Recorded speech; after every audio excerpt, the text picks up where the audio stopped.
세상의 눈에 비친 사도 바울이라고 하는 제목으로 함께 은혜 받기를 원합니다. 요즘 이제 매스컴을 떠들썩하게 하는 많은 사건들이 있습니다만 그 중에 할머니가 그 매스컴의 또 주인공이 되기도 하는 것을 보게 됩니다. 이용수 할머니가 윤미향 씨를 고발하여 지금 화제가 되고 있습니다만 결과가 어떻게 날지 조심스럽게 살펴볼 일입니다. 이와 같이 누가 누구를 고소하고 고발하는 일이 오늘 이 시대만 일어난 것은 아니고 지금으로부터 2000년 전에도 사도 바울이 살던 그 당시에도 또 사도 바울이 당사자가 되어서 대제사장들에게 고발당하는 일이 생기게 되었습니다. 그 사울을 고발한 대제사장 아나니아와 또 몇몇 유대 장로들은 그냥 이제 개인적으로 고소고발한 것이 아니고 변호사를 대동해가지고 이 분야의 유능한 변호사를 이제 고용해서 하는 것을 보게 되는데 그가 바로 이제 1절에 나와 있는 이제 더둘로라 하는 사람이에요. 더둘로가 이제 변호사가 되어서 예루살렘에서부터 104km나 떨어진 가이사랴까지 내려왔습니다. 그러니까 이제 나에게 직접적인 피해를 주지 않았음에도 불구하고 이제 재판을 받으러 104km를 이제 움직였다라고 하는 것, 말을 타든지 나귀를 타든지 낙타를 타든지 몇 날 며칠을 다녀와야 되는데 그것은 대단한 열정이고 또 큰 일이라고 말할 수 있겠습니다. 그래서 가이사랴에 주재한 로마 총독 벨릭스 앞에 지금 서 있는 것입니다. 그러니까 이 벨릭스라고 하는 사람은 로마로부터 파견된 총독입니다. 그러니까 일제 강점기 때에 일본으로부터 파견된 총독이 우리나라를 다스렸던 거와 같다 이렇게 보시면 되겠습니다. 그러니까 총독에게는 로마에 있는 황제 이외에는 자기 위에 사람이 없죠. 이 이스라엘 지역, 가이사랴 지역을 이제 다스릴 수 있는 권한, 모든 권한을 가지고 있는 사람이 되겠습니다. 그러니까 큰 재판이죠. 큰 재판입니다.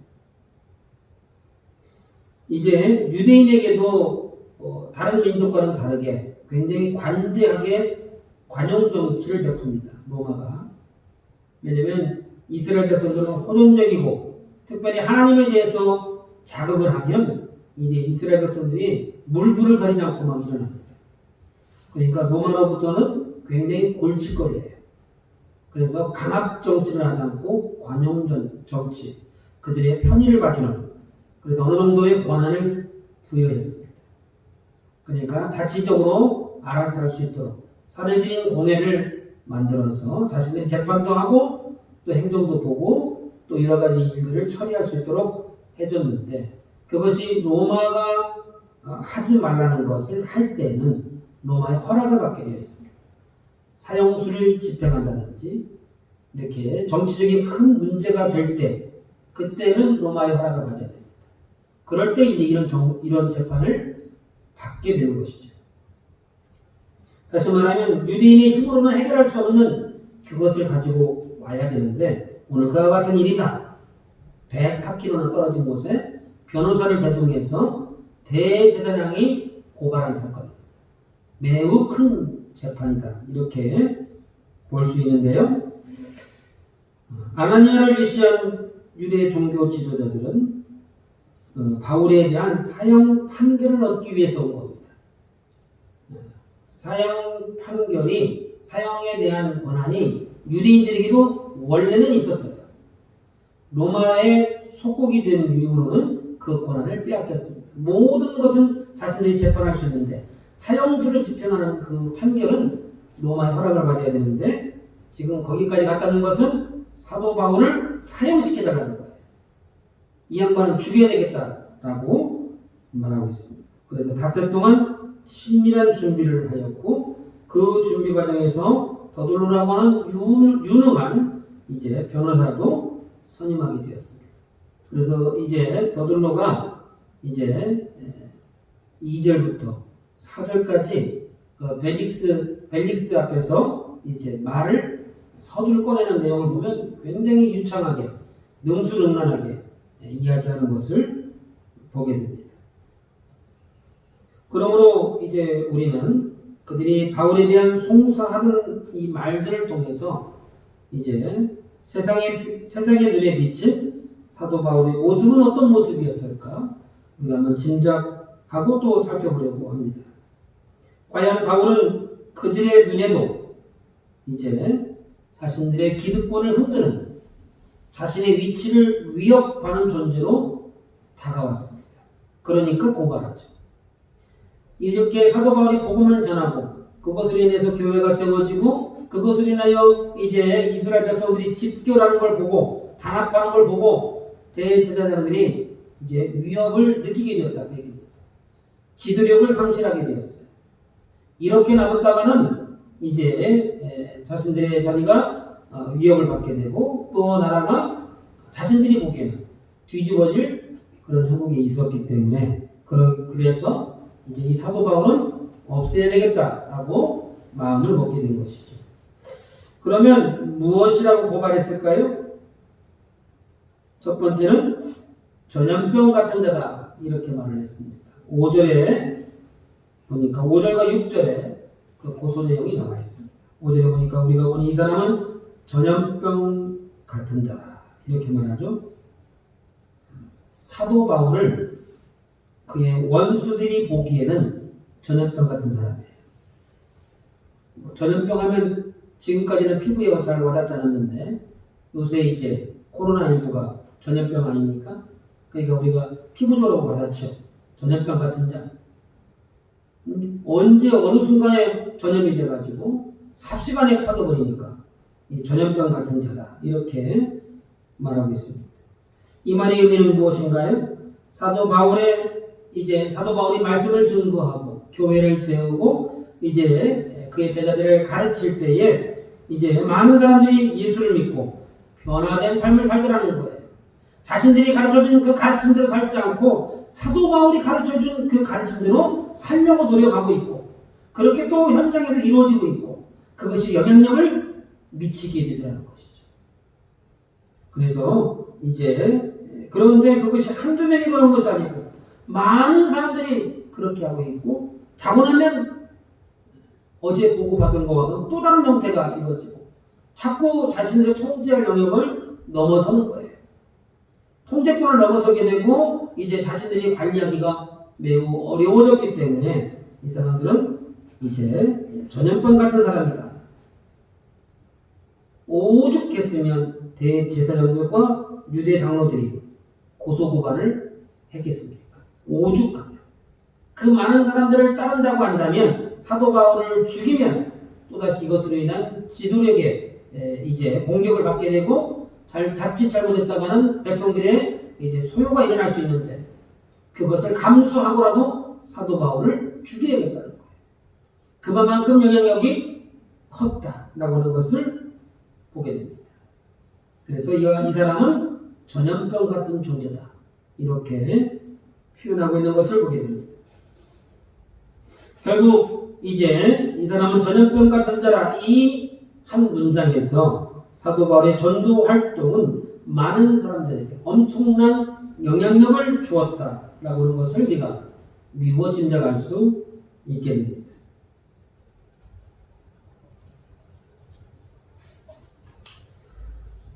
사도 바울의 영향력은 엄청나고 그 원수들에게는 큰 위협이 되는 존재로 여겨져 왔습니다.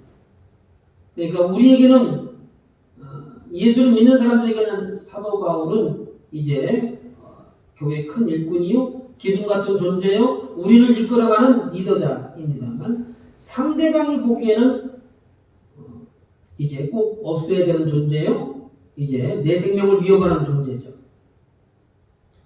이제 그래서 이제 이쪽에서 보느냐 저쪽에서 보느냐에 따라서 사도 바울의 존재 가치가 달라지게 됩니다.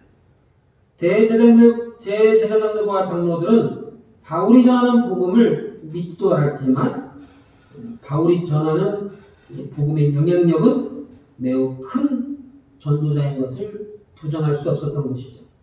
그가 전하는 예수에 대해서 믿지는 않았어요.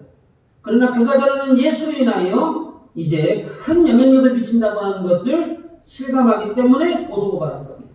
그것을 인정한다는 것이죠. 이처럼 영향력이 큰 전도자가 될 수 있었던 비결, 그것이 무엇인가요? 그것은 그가 예수님으로부터 받은 사명을 위하여 택함받은 자이기 때문에 그렇습니다. 사도행전 9장 15절에 이 사람은 누구냐면 사도 바울을 이야기합니다. 이 사람은 내 이름을 이방인과 임금들과 이스라엘 자손들에게 전하기 위하여 택한 나의 그릇이라. 하나님이 사도 바울을 향하여 이렇게 말씀하셨습니다. 이 사람은 내가 택한 사람이다. 복음 증거를 위하여 꼭 필요한 사람이다 라고 하나님이 말씀하셨죠. 그러므로 사도 바울은 이 사명을 위하여 목숨을 걸고 감당하는 것입니다. 목숨을 걸고 하나님의 이제 말씀에 순종하고 주어진 사명을 위해 최선을 다함으로 인하여 이제 세상이 감당할 수 없는 그와 같은 능력이 사도 바울에게 임하게 되는 것이죠. 그러므로 저와 여러분 우리 모두는 사도 바울처럼 전염성이 강한 전도자, 열심히 있는 성도가 될 수 있기를 주님의 이름으로 축원합니다. 두 번째는 무엇이라고 말합니까? 천하를 소유하게 하는 자라고 말하고 있죠. 5절에 보니까 천하에 흩어진 유대인들을 다 소유하게 하는 자요 이렇게 말하고 있죠. 천하에 흩어진 유대인들, 이스라엘 안에만 있는 유대인들이 아니고요. 이제 그 인근에 이렇게 쉽게 말하면 이민을 가서 살고 있는 유대인들이 있었습니다. 그들에게까지라도 영향을 미치더라는 것이죠.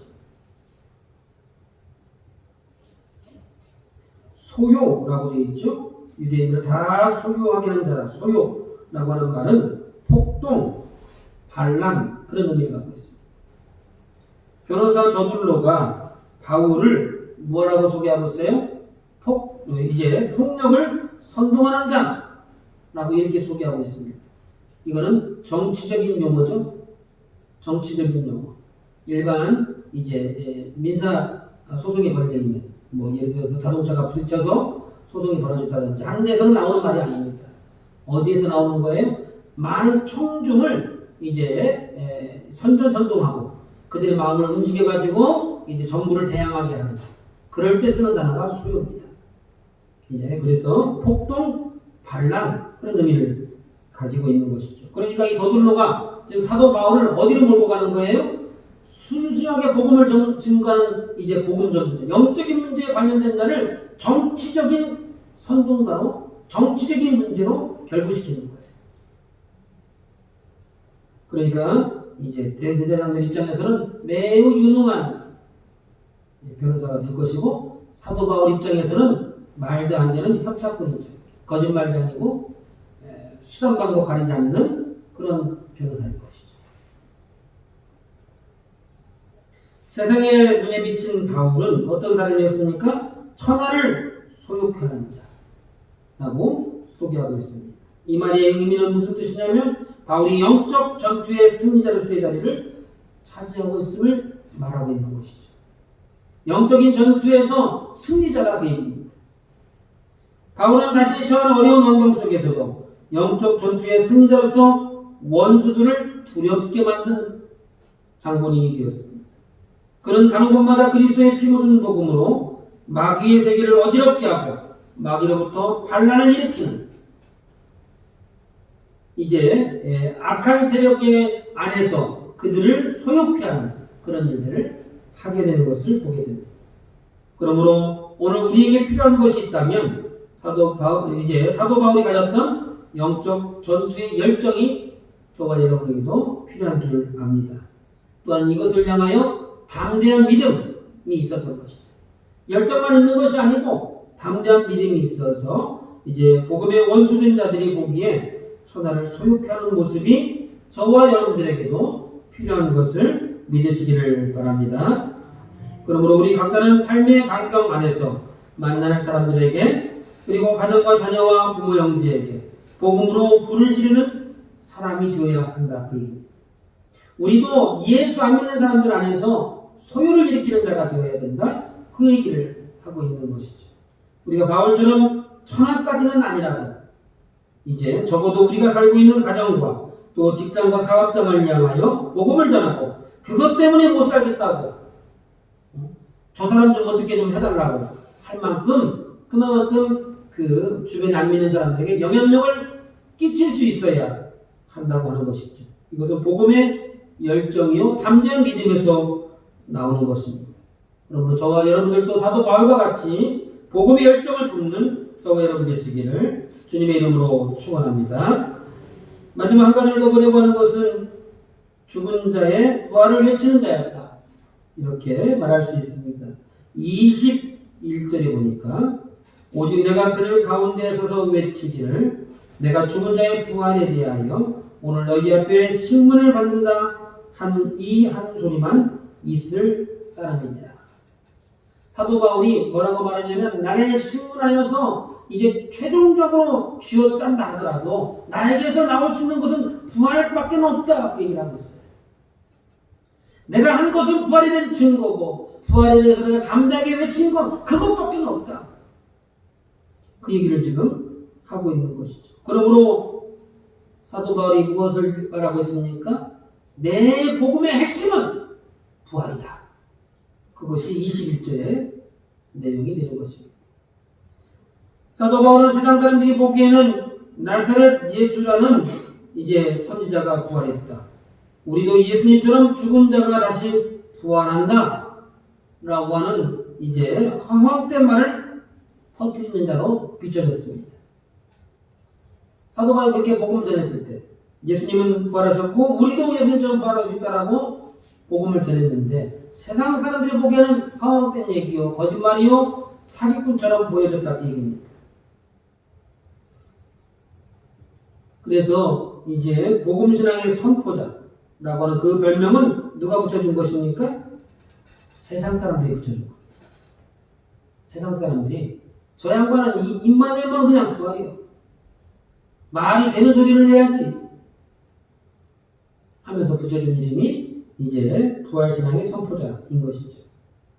세상 사람들은 바울을 부활에 대한 거짓말장이라고 보는데도 사람들 앞에서 사도 바울은 굽힘이 없이 예수님은 부활하셨다라고 담대히 선포하는 이제 열정과 믿음을 가진 것을 보게 됩니다. 그래서 옥에 갇히고 고소를 당하여 재판을 받고 심지어는 매를 맞고 핍박을 당하여도 나에게서 나올 것은 부활밖에 없노라. 이렇게 선언하는 것입니다. 이렇게 핍박과 고난과 어려움을 이겨낼 수 있는 힘은 어디에서 나올까요? 매를 맞아도 나는 이것을 굽힐 수 없다는 거예요.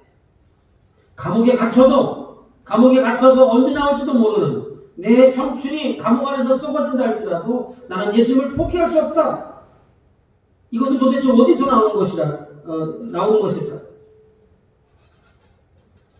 나를 아무리 가두고 핍박하고 매질을 하여도 나에게서 나올 것은 오직 부활신앙밖에 없노라 라고 하는 그 담대함은 어디서 나오는 것입니까? 바로 확신에서 나옵니다. 확신. 확신이 없다면 그렇게 말할 수 없죠. 천국에 대한 확신, 예수님이 부활했다고 하는 확신, 내가 죽으면 천국 갈 것이라고 하는 확신, 그 확신이 없다면 누가 여기에 이제 자기 청춘을 바치고 매를 맞고 감옥에 갇힐 자가 누가 있겠느냐라고 하는 거예요. 확신이 있어야 할 수 있는 거죠. 세상 이치도 같은 것 아닙니까? 확신이 있을 때 투자하는 것이죠. 확신이 있을 때 이거 해야 돼 말해야 돼. 그러다가 물론 잘 되는 경우도 있습니다만 잘못되면 이제 후에 맞게 되죠.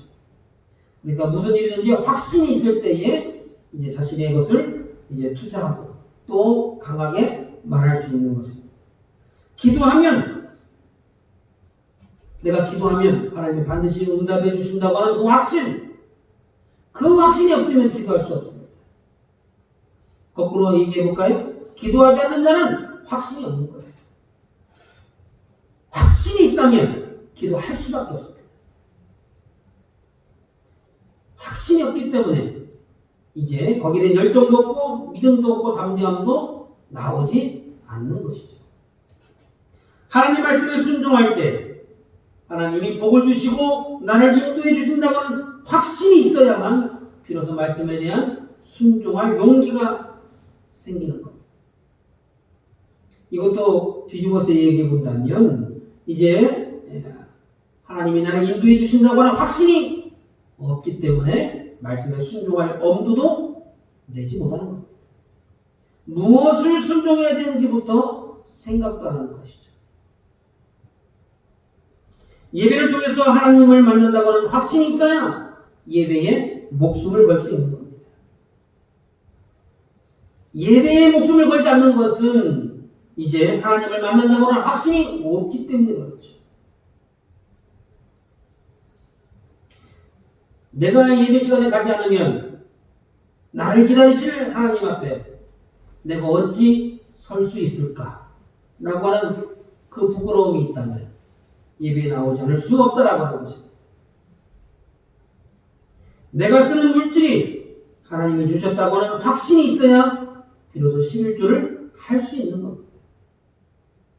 11조를 하지 않는 것은 내가 쓰고 있는 이 물질이 하나님으로부터 왔다라고 하는 확신이 없기 때문에 그런 것입니다. 그러므로 기도나 말씀이나 예배나 11조나 그 이외의 모든 신앙 행위에 대해서 누가 강요하거나 강조한 것은 이제 아닙니다. 그러나 그것을 보고 믿음을 판단하고 분별하게 되는 것이죠. 사람의 눈에도 그것이 보인다면 하나님 눈에는 안 보이시겠느냐라고 하는 거예요. 이와 같은 것들을 하지 못한다면 우리 신앙에 확신이 없기 때문에 그런 것입니다. 그러므로 신앙생활의 확신이라고 하는 것은 목숨과도 같은 겁니다. 목숨과도 같은 거예요. 다시 한번 말씀드려볼까요? 우리 신앙의 이제 전부라고 할 수 있다. 확신. 그게 없으면 아무것도 이루어질 수 없습니다. 그러므로 신앙생활에 있어서 반드시 필요한 것 한 가지를 꼽으라고 한다면 그거는 확신입니다. 그 확신은 어디서부터 나올까요? 이게 매우 중요하죠. 그 확신이 어디에서 나와요? 사도 바울도 오늘 사도 바울에 대한 얘기 하지 않습니까? 이 확신이 없어서 스데반을 죽였습니다. 예수님에 대한 확신이 없어가지고 이제 예수 믿는 사람 스데반을 향하여 돌을 던졌던 거예요. 예수 믿는 사람들을 잡아다가 오게 가지고 이제 죽이는 그 일을 하게 된 겁니다. 확신이 없으니까. 그런데 사도 바울이 완전히 사람이 바뀌어졌죠. 그래가지고 확신이 생겼어요. 예수님이 부활했다니까요. 예수님이. 예전엔 예수님이 누군지 정말 부활했는지 알지도 못하고 알 필요도 없고 알려고 노력도 안 했습니다. 그런데 어느 순간부터는 거기에 확신을 가지고 예수님은 부활하셨다. 가는 데마다 복음을 증거하잖아요. 그래서 확신이 생긴 겁니다. 언제부터 생겼어요? 다메섹 도상으로 가다가 예수 믿는 사람을 잡으러 가다가 거기서 예수님의 음성을 듣게 되죠. 예수님의 음성을 듣게 됨으로 인하여 당신이 누구십니까? 묻잖아요. 나는 내가 핍박하는 예수라. 예수님의 음성을 듣고 영적인 체험을 한 그 이후로 사도 바울이 완전히 달라진 사람이 되었어요. 그러니까 확신은 어디에서 오는 거예요? 하나님으로부터 오는 것입니다. 그런데 예수님 당시에는 사도 바울을 향하여 예수님이 환상 가운데 말씀하셨습니다만 이 시대에는 성령님을 통하여 우리에게 확신을 주실 거예요. 성령 하나님이 그렇게 되어지도록 조성해 가시는 거예요. 그러면 그 성령님은 어떻게 만나게 될까요? 사도 바울과 같은 그 경우는 예수 믿는 사람을 핍박하다가 다메섹 도상에서 예수님을 만나고 이제 성령 충만한 사람이 되었습니다만 그거는 특별한 경우를 얘기합니다.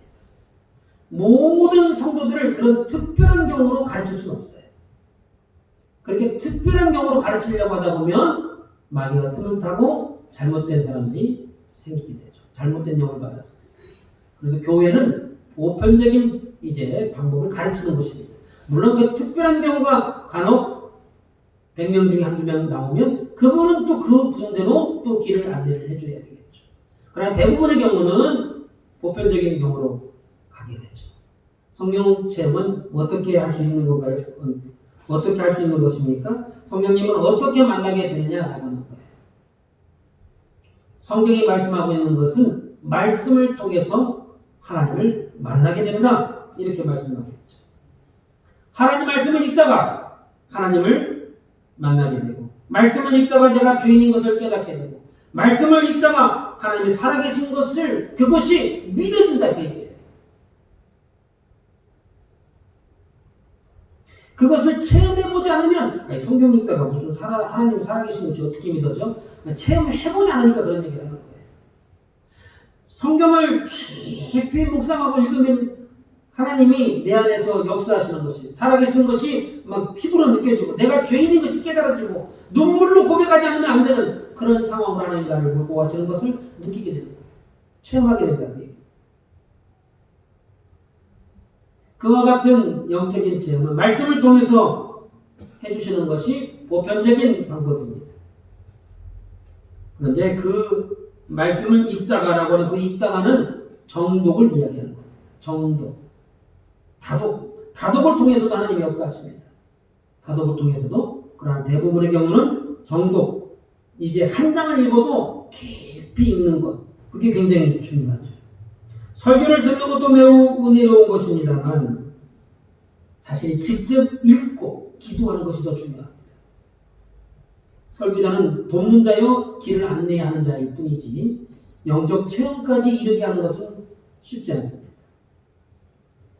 성경을 읽어주면 들어주는 이렇게 핸드폰을 통해서 이렇게 테이프를 통해서 CD를 통해서도 우리가 다독을 하게 됩니다.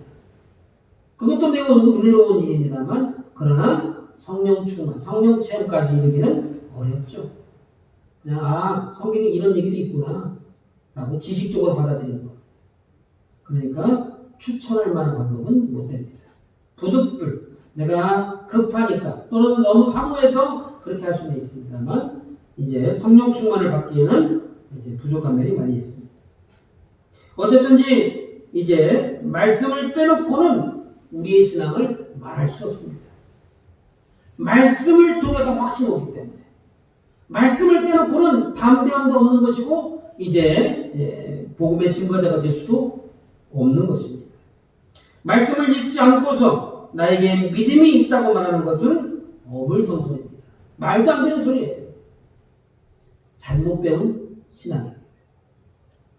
그러므로 사도 바울과 같은 믿음과 확신을 가지려 한다면, 다시 말하면 제대로 믿는 성도가 되기를 원하신다면 반드시 말씀을 읽어야 됩니다.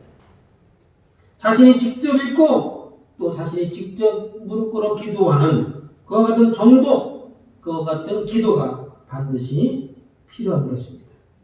그러므로 저와 여러분들이 이와 같이 이제 말씀을 읽고 기도하는 일을 함으로 인하여 내 안에 소요가, 다시 말하면 이제 사도 바울이 이제 유대인들이 말하는 것 같이 내 안에 소요가 일어나야 되는 거예요. 반란이 일어나야 되는 거예요. 나의 옛사람을 십자가에 못 박아야 된다고 내 스스로가 말할 수 있어야 되는 것입니다. 뿐만 아니라 내 가정과 자녀들에게 부활신앙을 외칠 수 있기를 바랍니다. 또 직장과 사업장을 믿음으로 어지럽히는 일들이 있어야 되는 거예요. 복음에 대하여 전염병과 같다는 이야기를 듣는, 그러므로 저와 여러분 되시기를 주님의 이름으로 축원합니다. 우리 한번 같이 각자에게 주신 말씀을 가지고 소리내어 기도하기를 원합니다. 하나님, 우리에게 사도 바울과 같은 믿음과 확신을 주시옵소서. 말씀에 대한 확신과 믿음으로 인하여 내 안에서 살아계신 하나님을 확신하게 하시고, 말씀을 읽다가 내가 죄인인 것을 깨닫게